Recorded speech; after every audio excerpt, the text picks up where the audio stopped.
Nadeem Khalid YouTube channel को subscribe कर लें और घंटी के निशान को दबा लें ताकि आप हमारी तमाम वीडियोस बआसानी देख सकें। बिस्मिल्लाहिर्रहमानिर्रहीम। अस्सलाम वालेकुम नाजरीन, मैं हूं नदीम खालिद।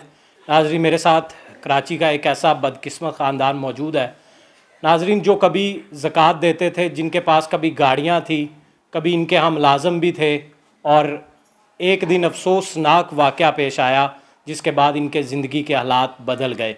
इनको हिजरत करना पड़ी। इस वक्त ये लाहौर में है।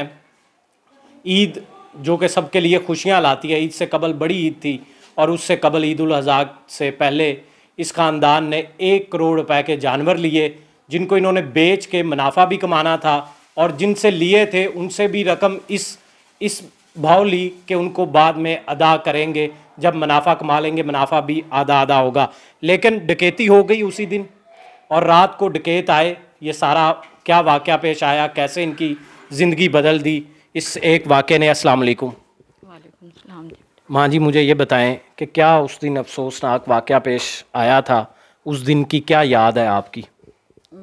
जिस वक़्त बेटा मसन उस रोज़ ये हुआ कि मसन हमारे जो जानवर थे वो तमाम हमने बाहर, काफ़ी बड़ी जगह थी, ग्राउंड था एक, वहाँ पर हमने बांधे हुए थे। तो वैसे ही मेरे दिल को घबराहट बहुत ज़्यादा हो रही थी, परेशान थी मैं। मसन मुझे कुछ अजीब सा महसूस हो रहा था। तो मैंने मसन इसके अब्बू से कहा कि कुछ जानवर हम अंदर बांध लेते हैं। उन्होंने मसन कहा कि नहीं, मेरी बच्चियाँ भी हैं छोटी घर में, अगर अल्लाह ना करे कोई ऐसा वाक़या हो तो मसन अंदर नहीं बांधने, यहीं सही अल्लाह वारिस है। तो इन्होंने बाहर ही तमाम जानवर छोड़ दिए। तो रात के मसन 3:30 का टाइम था। 20-25 डकैत कराची में, और वो डकैत जो थे सिंधी, बरोई, बलोच, इस बीच में पठान भी थे शामिल। पूरा गैंग था एक? पूरा गैंग था उनका। तो बहुत ज़्यादा थे वो। तो उन्होंने वहाँ पर मसन जो पहरे के लिए बैठे हुए था मेरा देवर और भतीजा, 2 बंदे थे, चाचा भतीजे थे वो। तो उन दोनों को उन लोगों ने जो है ना बांध दिया, उनके पाँव बांध दिए चारपाई से, उनके हाथ बांध दिए गए, उन्होंने उनकी आंखें बांध दी, मुंह बांध कर पट्टियों से पूरा उनको मसन रस्सियाँ और पट्टियाँ पूरी बांध दी। बांधने के बाद उन लोगों ने वहाँ से मसन ट्रक मंगवाए, 2 ट्रक, और उसमें उन लोगों ने पूरे जानवर जो थे उसमें जो लोड कर लिए ट्रकों में लोड करने के बाद, और मैं जो एकदम वहाँ के खड़ाक की वजह से मुझे कुछ शक पड़ा कि कोई मसला ऐसा है। तो मैं दरवाज़ा खुलकर बाहर आई। जिस वक़्त मैं बाहर आई हूँ, मैंने वो वाक़या देखा, मुझे ऐसे लगा मेरे पाँव के नीचे से ज़मीन निकल गई। तो मेरे इर्द गिर्द 4 डाकू एकदम आ गए, आके कहने लगे यहाँ बैठ जाएं कुर्सी पर, आई अपनी मर्ज़ी से जाएंगी, अपनी मर्ज़ी से, कहाँ जा रही हो? तो मैंने जिस वक़्त अपने देवर को और भतीजे को इस हालत में देखा तो मैंने कहा पता नहीं, मुझे उस वक़्त कुछ दिखाई नहीं दे रहा था। मैंने कहा पता नहीं इनको काटा हुआ है या इनको ज़ख्मी किया हुआ है या कहीं किसी जगह पे गोली मारी है, मुझे कुछ पता नहीं चल रहा था। मेरा दिमाग उस वक़्त काम भी नहीं कर रहा था सही से। मैं परेशानी की हालत में उन्हें देखने लगी। तो फिर भी मैंने अपने होश पे कुछ काबू रखा। जो मैंने उनसे कहा कि क्या नाम है, कहने लगे कहाँ जा रही हो? मैंने कहा यहाँ करीबी माशाल्लाह कॉलोनी है, हमारे अजीज़ रहते हैं वहाँ पर, तो शायद मेरा बच्चा वहाँ गया होगा, मैं उसे लेने के लिए जा रही हूँ। तो उन्होंने मेरे से कहा कि नहीं, आई अपनी मर्ज़ी से जाएंगी, हमारी मर्ज़ी से यहीं बैठ जाएं। उन्होंने मुझे वहाँ बिठा लिया और फिर उसके बाद जो है वो बार बार 1-2 डाकू आता, कभी गन दिखाते, कभी पिस्तौल दिखाते और रौंड लगा। सबके पास असला? सबके पास असला था, सबके पास, कोई बिना असले के नहीं था। तो वो दिखाते और फिर क्या नाम है, वहाँ से उठकर कुर्सी पे से फिर आगे चले जाते कि जानवरों को वो ऊपर ट्रकों पे चढ़ा रहे थे। लेकिन वो डराने के लिए बार बार आते। तो लेकिन मैं उनको देख रही थी, वो दोनों बहुत बुरी तरह कपा रहे थे। लेकिन मैं ये देखने में लगी हुई थी कि इनको कोई ज़ख्म तो नहीं लग गए, कुछ ऐसा तो नहीं हो गया। मैंने उनसे ये कुछ भी नहीं कहा कि ये तुम हमारा सब कुछ लूट के लेकर जा रहे हो। तुम किस तरह से मसन एक इंसान होकर एक इंसान को इतना बड़ा ज़ख्म दे रहे हो कि कुछ भी हमारे पास बाकी नहीं बचेगा जब ये तमाम जानवर तुम ले जाओगे। हमने उनकी रकम अदा नहीं की हुई थी, हमने उन्हें बेचने के बाद उसकी रकम अदा करनी थी। तो लेकिन वो जब सब ले गए और मेरे बेटे की आँख खुली, मेरा बेटा घर से बाहर आया और उसने एकदम जो बड़े सरदार ने उसकी तरफ देखा तो उसने उसके ऊपर फायरिंग की, वो झाड़ियों में लेट गया। बस उसके बाद फिर एकदम मैं गिर गई, बेहोश हो गई। मैंने कहा खुदा ना खास्ता मेरे बेटे को कुछ कर दिया, इन्होंने गोली मार दी है, कुछ इस तरह हुआ है। मेरे होश हवास ने काम नहीं किया, मैं बस एकदम बेहोशी की हालत हो गई मेरी। फिर ये लोग मसलन उनके पीछे काफ़ी दूर तक गए, जंगलों में। मल्लेदार कोई वहाँ पे किसी ने नहीं देखा? नहीं, कुछ उस वक़्त किसी ने मदद नहीं की, कोई घर से बाहर नहीं निकल कर आया। डर के मारे नहीं निकले? हाँ, मसलन खौफ था उनको कि उनके पास बहुत ज़्यादा असला है। काफ़ी लोग दूर दूर खड़े हुए देख रहे थे उन्हें। किसी ने पुलिस को भी कॉल ना की? पुलिस को कॉल की, 15 पे कॉलिंग की उन लोगों ने, लेकिन 15 की पुलिस उस वक़्त आई है 2 गाड़ियाँ, जिस वक़्त वो तमाम सब कुछ लेके जा चुके थे। लेकिन पुलिस कितनी थी आपको मैं बताऊं तो आप लोग भी हैरान हो जाओगे हमारी गवर्नमेंट कैसी है, कि सिर्फ़ और सिर्फ आगे एक पुलिस वाला था पूरी गाड़ी में जो गाड़ी चला रहा था, और एक पीछे था।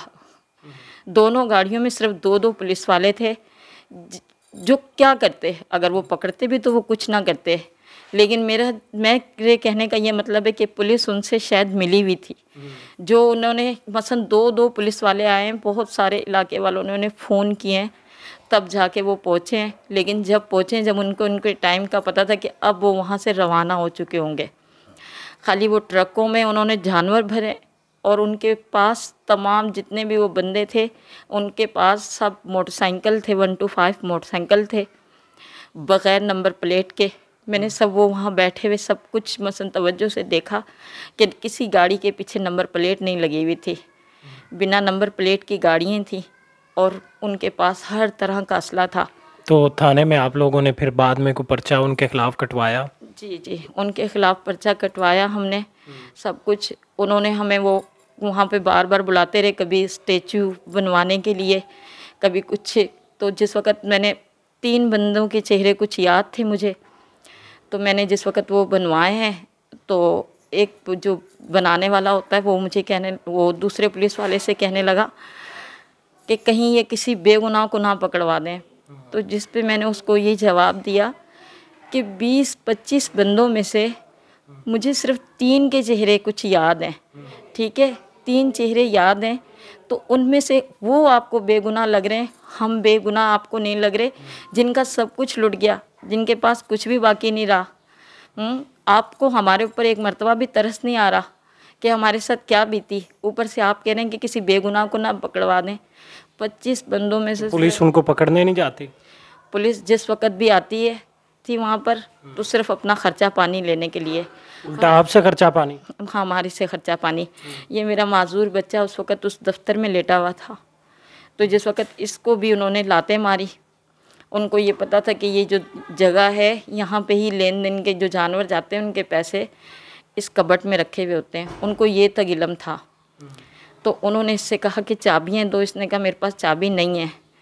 तो इसको कहा कि तू झूठ बोल रहा है। ये बेचारा ना इसके हाथ सही से काम करते हैं ना इसके पाँव काम करते हैं, इसके बावजूद उन लोगों ने इसको लाते मारी। हाँ जी, मुझे ये बताएं कि पहले वाली ज़िंदगी वो कैसी थी और अब की ज़िंदगी, उस एक वाक़े के बाद कैसे आपकी ज़िंदगी बदली? पहले की ज़िंदगी क्या थी? पहले की ज़िंदगी मेरी बहुत अच्छी थी, बहुत ज़्यादा अच्छी थी। हर चीज़ मतलब माशाल्लाह हम लोग मतलब लोगों को दिया करते थे। कई औरतें भी बेचारियाँ आती थी जो परेशान होती थी, किसी के बच्चे बीमार हैं तो तब भी वो आते थे कि मतलब हमें इतने पैसों की ज़रूरत है। तो अल्लाह का शुक्र है कि कभी खाली हाथ नहीं जाते थे, दिया करते थे हम लोग, न्याज़ें देते थे, सब कुछ करते थे। आज की ज़िंदगी वो है कि बहुत मुश्किल से गुज़र बसर ज़िंदगी का हो रहा है कि मतलब बिल्कुल भी उस ज़िंदगी के मुताबिक ये ज़िंदगी बहुत मतलब अजीब सी बन गई है। अब ये ज़िंदगी वो ज़िंदगी। कितने बच्चे हैं आपके? मेरे 4 बच्चे हैं। एक नाजरीन ये माजूर है, इनका बेटा, 2 बेटियां छोटी हैं बिल्कुल, एक बेटा इससे छोटा है, यानी कि उनमें से कोई भी कमाने वाला नहीं है। और ये ख़ातून है, इनके जेठ और दूसरे जो इनके ख़ानदान के अफराद थे जो इनके मिल के साथ इनके कारोबार करते थे, लेकिन जब कारोबार ही नहीं रहा तो रिश्ते कैसे और नाते कैसे, सारे ही टूट जाते हैं। तो उसके बाद ये ख़ानदान इंतहाई कसम पुरसी की ज़िंदगी इस वक्त लाहौर में गुजार रहा है। इनकी दास्तान जैसे कि ज़कात देते थे, गरीब अगर घर में आता तो कभी वापस ना लौटता। और आज हालत ये है, रमज़ान का महीना अभी गुजरा है, उसके बाद हालत ये है कि घर में राशन भी नहीं और बच्चियों को किस तरह पालना है, और ये माजूर बच्चा क्या कर सकता है। ये बच्चा कोई पढ़ नहीं रहा है। स्कूल जाते थे सब? मेरे स्कूल जाते थे बच्चे। छोटी बेटी जो है वो माशाल्लाह 6ठी क्लास में पढ़ती थी, कुरान पाक पढ़ चुकी है, लेकिन यहाँ का फीसें दे लेंगे? अभी बच्चे नहीं पढ़ने जा रहे हैं क्योंकि फ़ीस नहीं अदा कर सकते। प्राइवेट स्कूलों की फ़ीसें बहुत ज़्यादा है यहाँ पर। ये घर जहाँ पे आप रह रहे हैं, ये इसका किराया बस जिस तरह दे लेते हैं ये हमें पता है, बहुत मुश्किल से इसका किराया अदा करते हैं, क्योंकि वो तो देना ही देना है, वरना अगले कहते हैं सामान उठाओ निकलो घर से बाहर। और बिल है बिजली के, बहुत मुश्किल से सब कुछ ये अदा करना पड़ता है, ये तो देना ही देना है, क्योंकि उन्होंने फिर हमें। मुझे बिल्कुल आइडिया है कि किस तरह आप लोग ये सब कुछ कर रहे होंगे। मुझे ये बताएं कि क्या आप हुकूमत से या किसी मुखय्यर हज़रात से क्या अपील करना चाहेंगे? आपके बच्चे के लिए क्या कोई कुछ कर सकता है, या आपके ख़ानदान के लिए कोई क्या करे? तो मेरे ये मदद करें कि मसलन हमें कुछ, अगर वो नहीं पकड़े गए या कुछ ऐसा नहीं हुआ तो हुकूमत हमारा कुछ साथ दे, कोई काम मसलन कोई कारोबार करवा दे, मेरे बच्चे का इलाज करवा दे कुछ। मसलन आजकल जो कहा जा रहा है कि इमरान खान घर भी दे रहे हैं, कुछ ऐसा ही कुछ हमारे साथ कुछ इमदाद कर दें, मसला हमारा भी कुछ इस किस्म का कोई हल कर दें, कोई रहने की रिहाइश की जगह, कोई कारोबार, कुछ मसला हमारा कुछ मसला हमारा कुछ। बच्चे के लिए व्हील चेयर का इंतज़ाम हो जाए, व्हील चेयर का इंतज़ाम हो जाए, इसके मसलन किसी हॉस्पिटल में इसके लिए कोई इलाज का इंतज़ाम हो जाए। तो नाजरीन, मैं अपने बिहार पर आपसे रिक्वेस्ट करता हूँ ये जो माजूर अनीस है, इसके लिए अगर व्हीलचेयर का इंतज़ाम हो जाए, इलाज के लिए अगर कोई अस्पताल लाहौर के अंदर कोई भी शख्स ऐसा जो कि किसी को जानता हो और ये इलाज करवा सकता हो तो इलाज करवा दे। और जो नंबर यहाँ दिया हुआ स्क्रीन पर, उस पर राबिता करके इस फैमिली की मदद भी की जा सकती है।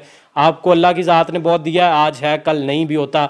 ये हालात नशेबो फराज ज़िंदगी का हिस्सा है। हर इंसान पर अच्छा वक्त भी आता है, बुरा वक्त भी। कभी ये ख़ानदान खुशहाल घरानों में से एक था और आज कसम पुरसी की ज़िंदगी गुजार रहा है। तो आप भी अल्लाह का दिया हुआ जो माल है उसमें से खर्च करें और इस तरह के लोगों की लाजमी मदद किया करें। इसी के साथ मुझे दें इजाज़त। अल्लाह निगहबान।